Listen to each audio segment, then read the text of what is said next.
Sharp Game here, coming at you with another episode from ChooseYourRelationships.com, off of Love Can't Wait, which can be found on Amazon.com. And I get a lot of questions from a lot of guys. And a lot of guys think that when you get the money and status, that you automatically get the bitches. That they automatically are going to want to rock with you.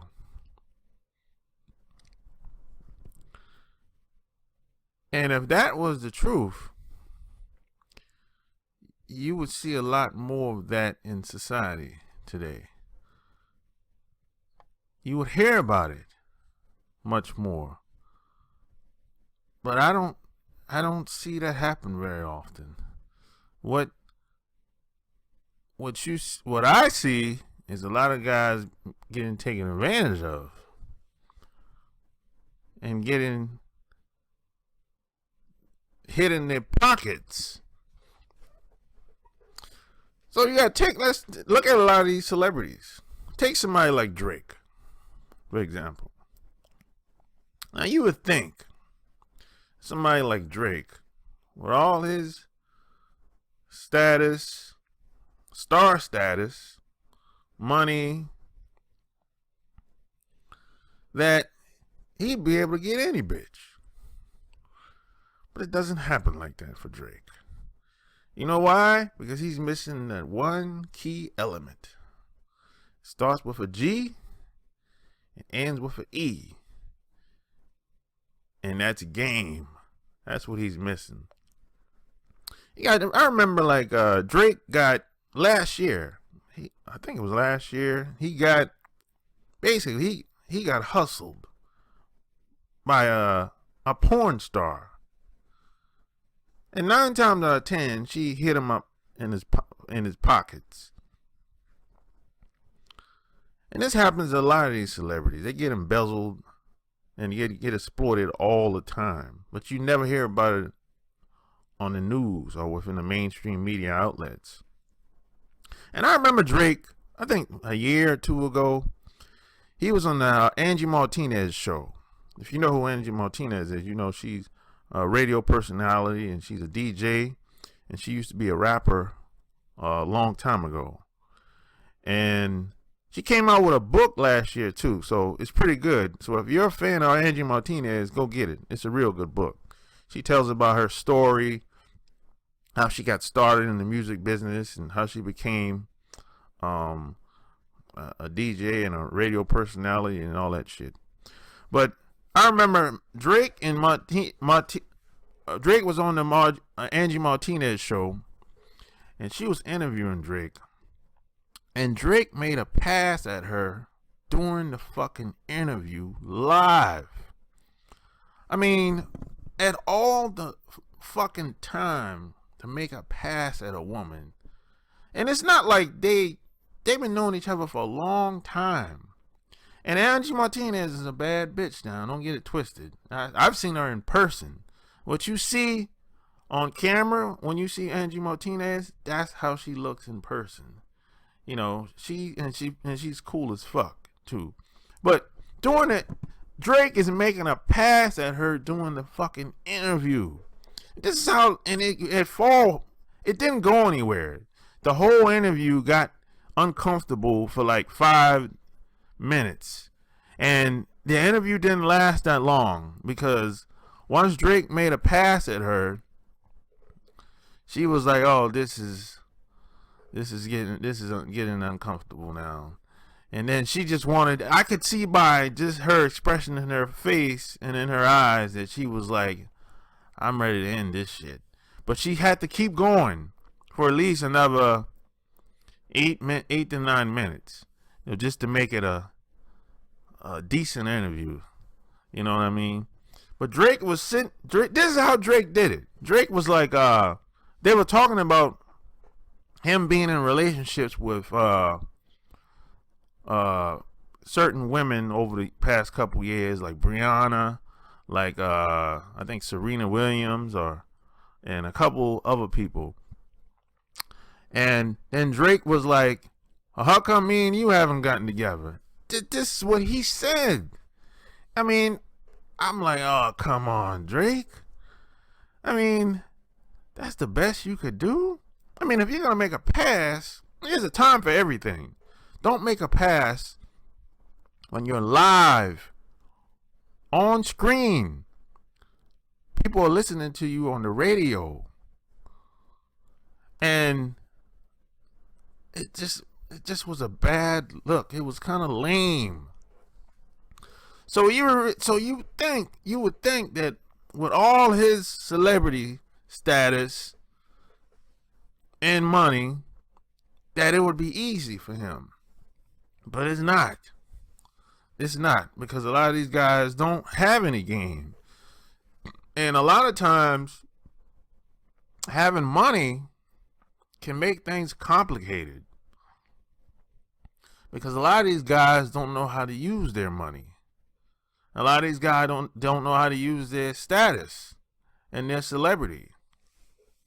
A lot of times they're just winging it. Let's take somebody like Amber Rose. Now take somebody like Amber Rose. This bitch came out of nowhere. Nobody knew who the fuck she was. I never seen this bitch in my life. You know what I'm saying, on camera. She just came out of nowhere, and all of a sudden, Kanye West met her in the strip club, and all of a sudden, she's on the Breakfast Club. She's on social media. And then she somehow leaves Kanye West, and she moves on to Wiz Khalifa, gets married to him, has a kid. She's hanging with the Kardashians, with Kim Kardashian now. So this bitch hustled the game. This bitch got more game than Kanye and Wiz Khalifa. I mean, this bitch basically became a household name because of two guys. Basically. Now, she fucked other guys. Of course she fucked other guys. But basically, she became a household name because of Kanye West and Wiz Khalifa.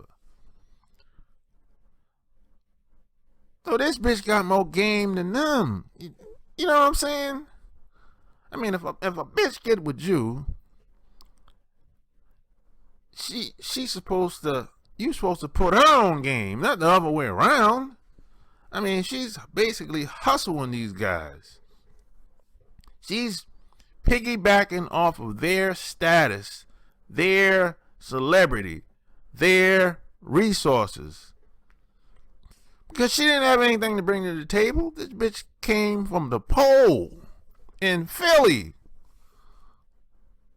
And now, if you turn on the television or if you go through the blogs, she's getting more shine than Kanye West or Wiz Khalifa. They don't even talk about Wiz Khalifa no more. They don't even talk about him anymore. And then they married.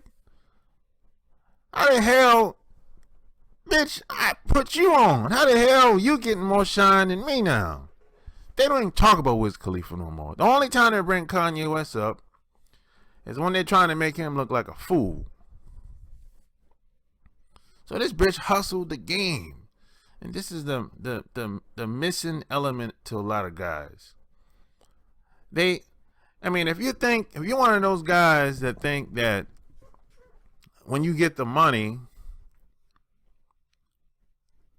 that everything's going to be all right, I hate to break it to you, man. It's not going to happen. When you get the money, that's, for the most part, guys that start making more money, they start to want to get into more shit. They want to, travel, maybe take vacation, probably go to the nicest restaurants, or to the maybe they want to take a road trip on the weekends. They like this. It's like when I go on a vacation, I like to stay lavish. You know what I'm saying? I like to get in the best shit, stay in the best hotel rooms, the best suites, drive the best rental cars I can find for the price, all that shit, right? Go to the best restaurants in the town. But a lot of times when you go to these resorts and these restaurants, and especially if you take your friends and family with you, a lot of these places, a lot of these people that work in these places, they aren't really used to seeing a lot of non-white people come up in there. And a lot of these people don't really know how to act. They don't really know how to treat you when you go up in there.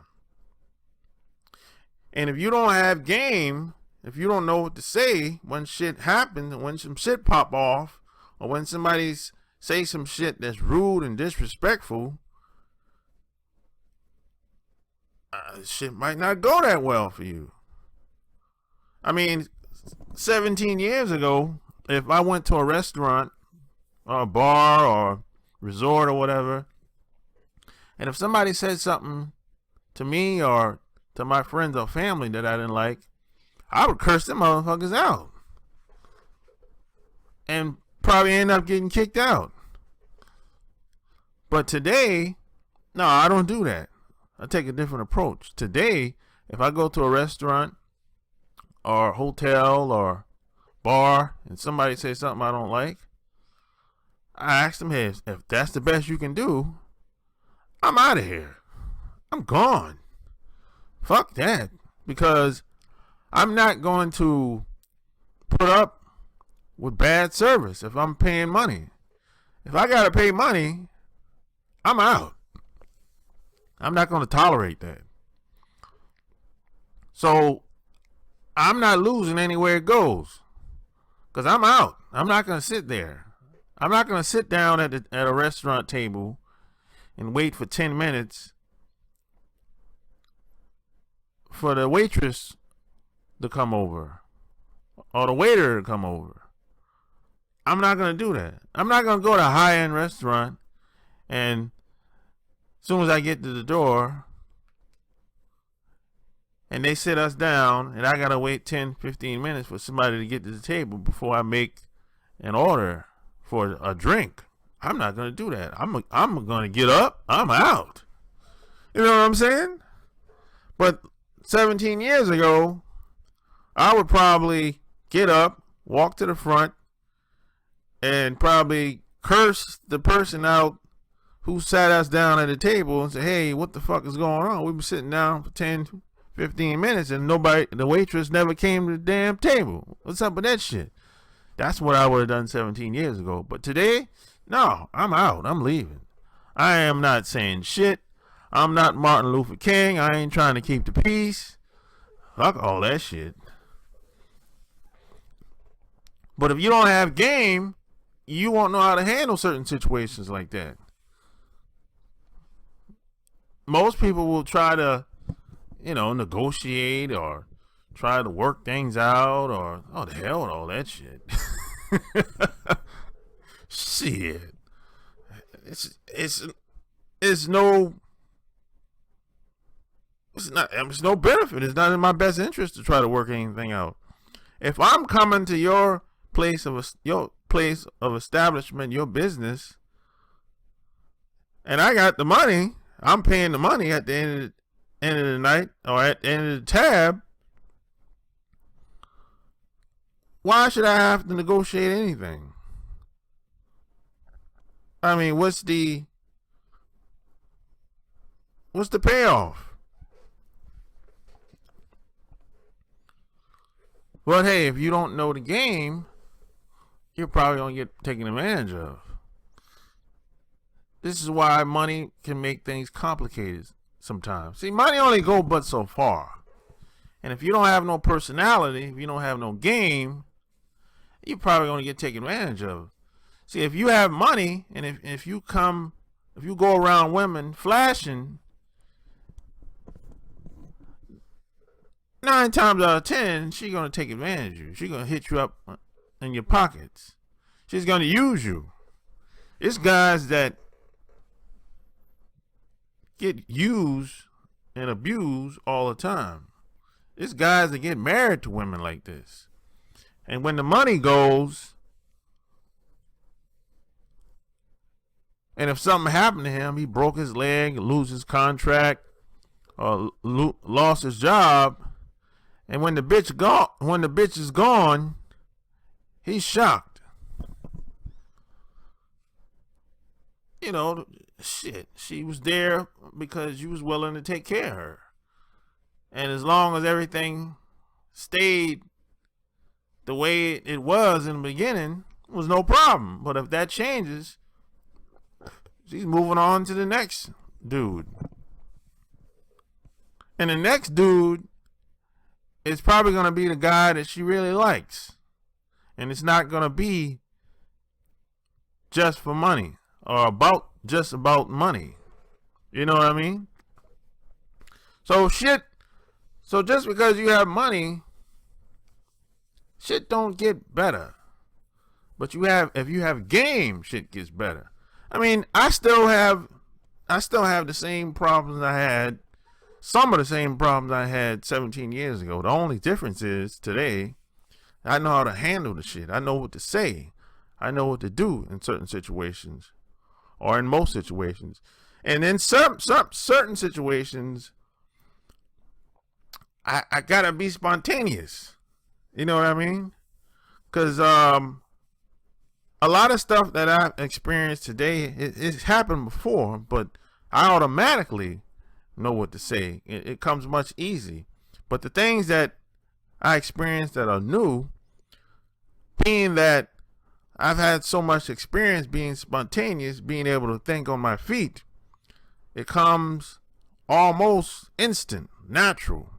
So I'm never caught off guard when I'm out and about in public. Never. And I'm like almost never surprised about what people say and do, because I almost expect certain people to say and do certain shit in certain environments. I expect when I go to a restaurant or go bowling or go to a resort, I expect people to say certain things. It might not be offensive all the time, but it might be something like, I give you an example. I might be on a plane flying somewhere, and let's say I might be in business class, or even sometimes I've been in first class. And it's usually a white woman.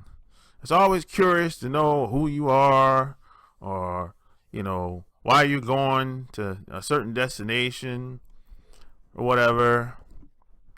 So it's kind of like, I'm not telling you shit.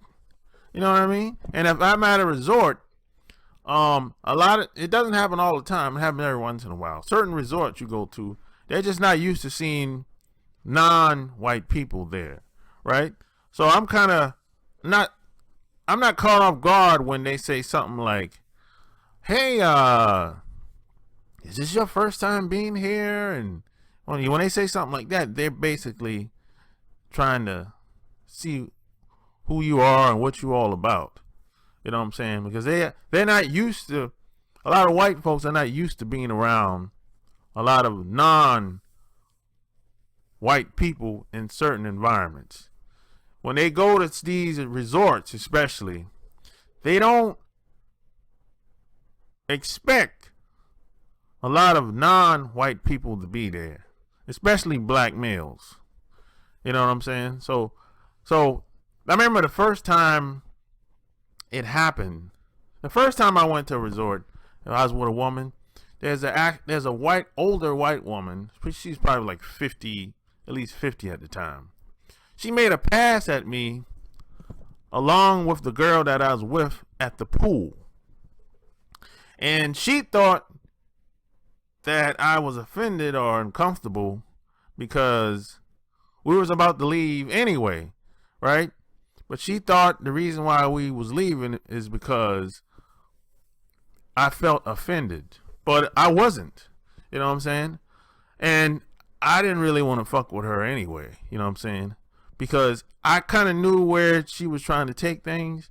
because her room, we stayed in the same building, basically. And I think they had 3 days left, and they got there 2 days before we got there.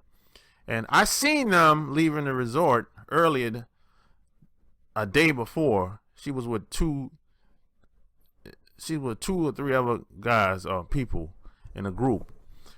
And when we got to the pool, I was like, oh, okay, that's the chick from, yesterday. Because she spoke to us prior to being to the pool. And she made a pass. And she wanted us to come by their room or whatever. So, I mean, she ain't that attractive, you know what I'm saying? So, she's kind of old. She looked like she about 50s, I'd say early 50s or whatever, but she looks 60. She's not somebody that I would go for. I'll say it like that. You know what I mean? So I'm kind of used to that type of shit. You know what I'm saying? It's kind of like they're always trying to find out who the hell is this guy? What he got going on? How'd he get up in here? You know what I'm saying? It's that type of shit. And 17 years ago, I would have went the fuck off. I would have said something like, "Who the fuck are you?" I probably would have said something like that. Why the fuck you asking me questions like that? But today, I handle the situation totally different because I know the game. It is what it is. That's just some shit that you just gotta go through, man. You know what I'm saying? And I always say, if you want better quality women, you gotta work on yourself. You gotta focus on yourself 80% of the time, and the other 20% let the chips follow where it be. That's pretty much where the rubber meets the road, as they say. Because at the end of the day, it starts with you and ends with you. And nobody is going to care about you as much as you do.